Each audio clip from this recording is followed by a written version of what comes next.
On the third anniversary of Ryan Pace's hiring, the Bears general manager found his second head coach.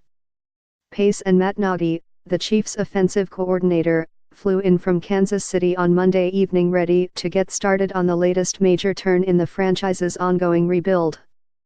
Nagy needs to get a staff in place, and a pitch to defensive coordinator Vic Fangio to stick around surely topped his to-do list before Fangio became free to contact other clubs at midnight.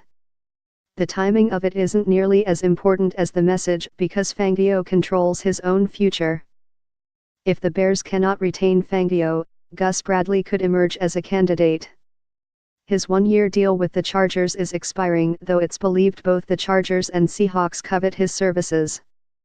The Bears have an advantage over the other teams still in the hunt for head coaches: Cardinals, Colts, Giants, and Lions, with Nagy able to begin filling out his staff immediately, especially considering the majority of the primary candidates remain active in the playoffs. Perhaps the chance to get a jump on the coaching staff was a small factor in Pace's decisive and quick strike just a week into his search, but his foremost goal was to get the right hire and the right guy to develop a winner with quarterback Mitch Trubisky, the No. 2 overall pick from last season. It figured the Bears would seek a coach with an offensive background, even though that same approach had disastrous results when Mark Trestman was tabbed as the guy 5 years ago. It figured the Bears would seek a younger coach, the kind of guy with energy and charisma to command a room. Nagy, 39, checks those boxes.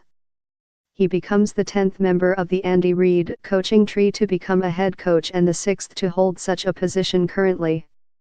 Reid's previous offensive coordinator, Doug Peterson, departed 2 years ago to become the coach of the Eagles, and they're 13-3 with the No. 1 seed in the NFC playoffs. One NFL assistant who has worked with Nagy and Peterson called Nagy the better coach and said his interpersonal relationships with players were superior. He called Nagy a rock star in the making as he heads to Hallis Hall. That sounds like a dramatic change for the Bears when it comes to the front man who spends the most time spreading the team's message. A primary selling point when Nagy's predecessor, John Fox, was hired 3 years ago was his experience engineering quick turnarounds.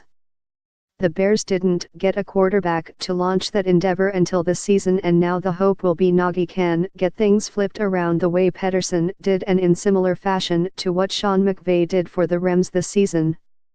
The presence of Trubisky made the job super appealing to Nagy, 2 sources said before the interview, and when the candidate and Pace clicked during Sunday's interview, the Bears moved quickly to finalize things. What is of most interest is the Bears get a coach who has been schooled for the past decade under Reid, maybe the most progressive established offensive coach in the league. Nagy began as a training camp intern for 2 summers with the Eagles in 2008 and was hired as a coach's assistant in 2010.